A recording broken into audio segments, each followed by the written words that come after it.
NBFC क्या होता है, एनबीएफसी और बैंक में क्या डिफरेंस होता है, आपको किससे लोन लेना चाहिए, कौन बेहतर है, किस पे कम रिस्क है, किसमें सिक्योरिटी ज्यादा है, किसमें कम ब्याज देना पड़ेगा, मतलब ओवरऑल डिसीजन की आपको डिसाइड करना पड़ेगा कि एनबीएफसी से ले या बैंक से ले, ये फाइनली आपको इस वीडियो में देखने को मिलेगा। वीडियो बहुत इंपॉर्टेंट है दोस्तों। एनबीएफसी अभी बहुत ज्यादा पॉपुलर हो गया है, हर जगह देखते हैं, कहीं ना कहीं प्रचार देखते हैं, कहीं ना कहीं किसी से पूछते हैं, किसी न किसी कंपनी का नाम जानते हैं, कंपनी के बारे में पता करते हैं तो पता चलता है ये कंपनी एनबीएफसी है। तो आखिर एनबीएफसी होता क्या है, एनबीएफसी का काम क्या क्या होता है, क्या इसका लिमिटेशन है, कितना दायरा है, क्या नहीं कर सकता है, और बैंक और एनबीएफसी का वो डिफरेंस क्या होता है ये समझेंगे। चलिए, एनबीएफसी फुल फॉर्म होता है नॉन बैंकिंग फाइनेंशियल कंपनी, मतलब एक ऐसा कंपनी जो नॉन बैंकिंग काम करे। मतलब क्या बैंकिंग और नॉन बैंकिंग का डिफरेंस क्या हो जाता है ये समझना जरूरी है। देखिए, बैंक हम सभी लोग जानते हैं कि जहां पैसा जमा भी करते हैं और पैसा निकालते भी हैं। इसके अलावा बैंक में क्या होता है, सिर्फ पैसा जमा और निकासी होता है? नहीं, बैंक वाले पैसा जमा करते हैं तो आपके जमा किए हुए पैसे पे पूरा सिक्योरिटी भी देते हैं, सारा मॉनिटरिंग सिस्टम, पेमेंट सिस्टम के अंदर सारा कुछ आता है, और इसके अलावा उससे लोन भी हम लेते हैं, उससे क्रेडिट कार्ड भी लेते हैं। लेकिन सिर्फ इतना नहीं है कि आप जमा और निकासी करते हैं, इसके अलावा और भी फाइनेंशियल काम करते हैं, लेन देन का सारे तरीके काम करते हैं। बैंक जो होता है वो बैंकिंग लाइसेंस के अंदर आता है, बैंकिंग एक्ट के अंदर रेगुलेटेड होता है। और ये एनबीएफसी कंपनी जो होता है वो एनबीएफसी रूल्स के अंदर, मतलब एनबीएफसी का लाइसेंस लेना पड़ता है। ये एक प्राइवेट कंपनी होता है, एक जैसे कि कंपनी एक्ट के तहत रजिस्ट्रेशन होता है ना, वैसे कंपनी एक्ट के तहत ये रजिस्ट्रेशन होता है। फिर इसको आरबीआई एनबीएफसी का लाइसेंस देता है। देखिए, एनबीएफसी हो या बैंक हो, सबका regulation RBI Reserve Bank of India ही करती है। बैंक क्या है, सारे बैंकिंग सर्विसेज दे सकती है, साथ साथ जितने भी इन्वेस्टमेंट टाइप का काम होता हो, लोन देना हो, इसके अलावा जो भी काम देख रहे हैं फाइनेंशियल सिस्टम में, सारे के सारे लाइसेंस का पावर और सारा फुल मतलब जो भी काम सोच सकते हैं, सारा का सारा काम बैंकिंग एक्ट के तहत बैंकिंग का लाइसेंस जिसके पास है वो दे सकता है। ये अलग हो सकता है मुद्दा कि सरकारी बैंक या प्राइवेट बैंक। प्राइवेट बैंक हो गया जैसे एचडीएफसी हो गया, आईसीआईसीआई हो गया, ये सब प्राइवेट बैंक के तहत, एक्सिस बैंक हो गया ये प्राइवेट बैंक हो गया, सरकारी बैंक एसबीआई हो गया, पीएनबी हो गया, एक्सेट्रा ढेरों बैंक है, सरकारी बैंक है, सब जान रहे हैं, नेशनलाइज्ड बैंक है। अब चलते हैं एनबीएफसी। मेन मुद्दा है इस वीडियो में समझाने का कि एनबीएफसी का लिमिटेशन क्या है। जो मेन लिमिटेशन है एनबीएफसी का वो है कि वो डिपॉजिट नहीं ले सकता है, मतलब करेंट अकाउंट, सेविंग अकाउंट ये एनबीएफसी नहीं खोल सकता है, नहीं चेक इशू कर सकता है। चेक इशू का मतलब क्या हो गया कि अभी हम इशू कर देते हैं और बाद में उसमें से पैसा निकाल लेगा कोई भी, या जिस समय चेक लगाएगा उस समय पैसा उसमें से विड्रॉल होगा। मेन पर्पस एनबीएफसी का अगर देखेंगे तो लोन दे करके लोन पे ब्याज कमाने का है। हम लोग जितना ज्यादा जो न्यूज सुनते हैं या एडवर्टाइजमेंट देखते हैं या कोई कांड होता है, कुछ भी न्यूज सुनने को मिलता है या जानते हैं कि फलाने कंपनी से फलाने ने पैसा लिया है, मैक्सिमम देखते हैं वो होता है एनबीएफसी। वो सारे कंपनियां कंपनी एक्ट के तहत रजिस्टर होती है, इसके बाद उन्हें आरबीआई के द्वारा एनबीएफसी का लाइसेंस मिलता है। फिर उनके पास जो पूंजी होता है उस पूंजी को लोन के रूप में मार्केट में लगाते हैं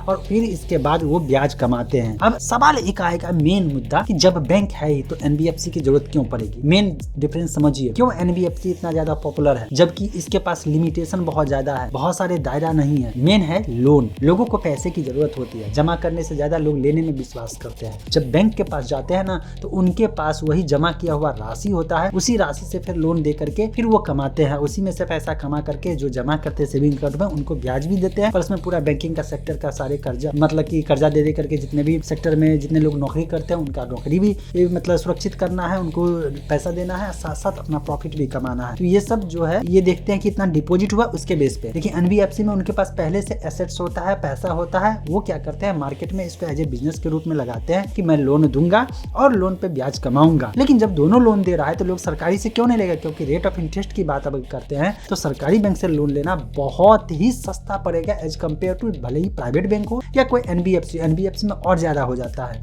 तो फिर भी लोग एनबीएफसी में क्यों जाते हैं। मेन होता है कि क्विकली लोन अप्रूवल। अगर बैंक में जाते हैं तो बहुत ज्यादा डॉक्यूमेंटेशन आपको करना पड़ेगा। सरकारी बैंक में सबसे ज्यादा लफड़ा है, आप ही लोन लेने जाते हैं, ब्याज आपको चुकाना है, लेकिन उसमें भी जितना का लोन होगा उसमें से परसेंटेज एक घूस के रूप में रकम देना पड़ता है, तब जाकर लोन अप्रूवल मिलता है, नहीं तो लोन नहीं मिलता है। सरकारी बैंक का लगभग सरकारी बैंक में आजकल ये चल रहा है, सारे सरकारी बैंक नहीं चल रहा है लेकिन लगभग देखने को मिला है कि अगर किसी को होम लोन भी अगर पास करवाना है तो वहाँ पे कुछ कमीशन देते हैं, कुछ घूस देते हैं, तब जाकर होता है, नहीं तो उसका पेपर लटका दिया जाता है। अगला जान रहा है, बैंक का स्टाफ भी जान रहा है कि इस बंदे को पैसे की जरूरत है, ये करेगा और देगा, इसके कारण से इस तरह से लेवल पे भ्रष्टाचार रहता है और सरकार इस पे ध्यान नहीं देती है। मैं ऐसा नहीं कर रहा हूँ कि सारे के सारे सरकारी बैंक के स्टाफ यही करते हैं, लेकिन सुनने को जो मिल रहा है इस पे सरकार अगर ध्यान दे तो बेहतर होगा, अपने आप रिस्पॉन्स बढ़िया हो जाएगा। अब आते हैं प्राइवेट बैंक में। अगर प्राइवेट बैंक में जाते हैं आप लोन लेने के लिए तो सरकारी से कम पेपर वर्क करना पड़ेगा। पेपर वर्क करना भी अगर पड़ेगा तो आपको हो सकता है वहाँ पे घूस नहीं देना पड़ेगा, वो आपको रिस्पेक्टफुली बैठाएंगे, सारा पेपर वर्क करवाएंगे, जो घटेगा वो आपसे डिमांड कराएंगे, लेकिन थोड़ा सा सा ब्याज जो होगा वो सरकारी बैंक से ज्यादा देना पड़ेगा। अब आते हैं एनबीएफसी पे। एनबीएफसी का सबसे अच्छा खासियत यह है कि आपका तुरंत लोन का अप्रूवल मिल जाएगा, लेकिन सबसे गलत चीज ये है कि यहाँ पे रेट ऑफ इंटरेस्ट बहुत ज्यादा लिया जाता है। मतलब कि 20-25% इंटरेस्ट आपको देना पड़ जाएगा पर्सनल लोन पे। जहाँ सरकारी बैंक में पर्सनल लोन 11% से 14% के बीच में मिलेगा, वहीं पे यहाँ पे पर्सनल लोन लेंगे अगर एनबीएफसी से तो आपको 19%, 20%, 22% तक देना पड़ सकता है। और माइक्रो फाइनेंस में जाएगा तो और आपको 24% सालाना मतलब कि मंथली 2% का ब्याज बहुत ज्यादा हो जाता है। तो ये मेन डिफरेंस है। गाँव में इतना ज्यादा एनबीएफसी इसलिए पॉपुलर हो गया है या लोगों में इतना ज्यादा इसलिए हो गया कि जब पैसे की जरूरत होती है तभी लोग लोन लेने जाते हैं। और पता चला सरकारी बैंक में गए या प्राइवेट बैंक में ही अगर गए तो उनको बहुत ज्यादा लेंदी प्रोसेस में जाना पड़ता है। आईटीआर दीजिए, आप अपना इनकम का स्टेटमेंट दीजिए एक्सेट्रा, मतलब इतना ज्यादा हो जाता है ना कि लोग परेशान होकर के चले आते हैं लेंदी प्रोसेस के कारण। लेकिन यहीं पे इस प्रोसेस को एलिमिनेट कर देता है ये एनबीएफसी। जैसे एक एग्जांपल देता हूँ एनबीएफसी का, बहुत ही मजेदार है। पहले क्या होता था, अभी बहुत आसान है, इंस्टॉलमेंट में आप ईएमआई पे कोई बाइक ले लेते हैं, मोबाइल ले लेते हैं। कुछ समय पहले अगर 10-15 साल पीछे अगर चले जाते हैं